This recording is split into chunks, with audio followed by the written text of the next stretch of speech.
So, a couple of hours ago, Wuthering Waves officially released Cartethiya and Lupa's drip marketing, and I know a lot of you are wondering what their kits look like and when they'll even hit the banners. They both look so interesting, and if you're like me, waiting for them, you're in the right place. Today, I'll break down everything we know about them so far in a way that's easy to follow. Also, before we jump in, quick heads up, I'm giving away 5 Lunite subscriptions in this video. To participate, just leave a comment below, and I'll randomly pick 5 winners after 1 week. Plus, there's another giveaway coming at 1,000 subscribers, so make sure to hit that subscribe button if you don't want to miss out. Especially now as we're heading towards some exciting patches in Wuthering Waves. You definitely want to stay tuned. The next few updates are packed with insane details you don't want to miss. Alright, let's get into it. First, let's dive into Cartethiya. Her design is absolutely stunning. She's a 5-star arrow sword wielder with a unique twist. She switches between a youthful and a mature form. According to early leaks, she's expected to release in Phase 1 of version 2.4, around June 12th. So if you're eyeing her, it's time to start saving those pulls. Now, gameplay-wise, Cartethiya is built as a main DPS who leans hard into arrow erosion mechanics, making her a perfect match for Aero Rover. So if you've been neglecting Rover, now's the time to get them ready. Her playstyle flows between her 2 forms. In her base form, she dishes out 5 quick arrow-infused slashes,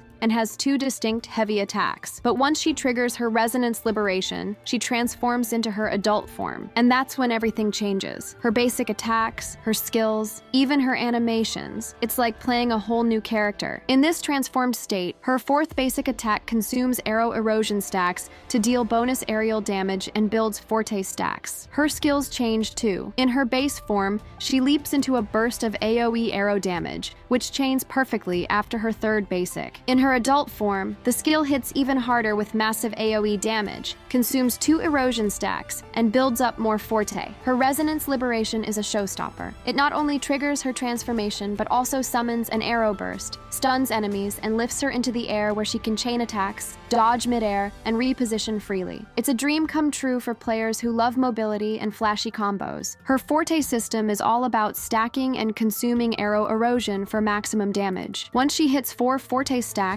she can hold her Resonance Liberation for a huge AoE slash that always crits, hits multiple times, and resets her form, letting the cycle begin again. Her intro skill summons a windstorm for resonance energy, while her outro makes enemies more vulnerable to arrow erosion damage for 30 seconds. And if she exits in her transformed state, she finishes with a massive crit AoE blast. She synergizes extremely well with Aero Rover and Chiakona, and her signature sword boosts both arrow erosion and Resonance Liberation damage, while adding crit damage and defense penetration. Cartethiya is looking like an absolute beast. Now let's talk about Lupa. Her fiery design is just iconic. Lupa is a 5-star fusion broadblade user whose entire kit revolves around HP manipulation, and she's expected to drop in Phase 2 of version 2.4, around July 2nd or 3rd. She's a main DPS who scales off her max HP, and her damage spikes as her HP gets lower. Her basic attacks consist of 4 heavy fusion strikes, and she comes with 2 enhanced skills and heavy attacks. When airborne, she can thrust forward with stamina-based fusion strikes, and her dodge counters seamlessly flow into grounded or aerial combos. Her resonance skill, Purgatory Blaze, uses 3 to 5% of her HP and can be used mid-air, powering up her enhanced moves. Blazing Blood Sacrifice is a leaping strike that restores concerto energy, while Blazing Firefly deals melt damage and builds energy. As you fight, stacking 3 Apocalypse Ashes unlocks Blazing Flame, which grants a 15-second shield, huge fusion damage, and puts her in her final flame of revelation state. In this state, her attack scales directly with her max HP. Every 100 HP above 15,000 gives her +5 attack, up to a total of 750. Her dodges become flashier, aerial attacks get upgraded, and she can unleash HP-burning combos that hit like a truck. And with 4 Seeds of Revelation, her ultimate becomes Revelation Era, an explosive move that deals massive melt damage, heals her, and ends her final flame state. Her Resonance Liberation summons a meteor that burns enemies over 8 seconds, and in Final Flame mode, it hits with 100% bonus damage. Her intro deals fusion damage and grants ashes or seeds, while her outro buffs the next character's fusion damage by 20% and basic attack damage by 25% for 14 seconds, along with the 5-second damage cameo. Lupa pairs beautifully with Changli for sub DPS and fusion buffs, and Brant for healing and team-wide enhancements. Her signature Broadblade likely boosts Resonance Liberation damage while granting attack and crit rate, rounding out her high-risk, high-reward playstyle that's sure to set the battlefield ablaze. And that's everything we've got on Cartethiya and Lupa. Both are shaping up to be absolute game changers, and I'm seriously hyped for their release. Drop a comment with your thoughts on their designs, or let me know who you're planning to pull for. And of course, don't forget about the giveaway. Stay tuned for more Wuthering Waves updates, and I'll catch you in the next one.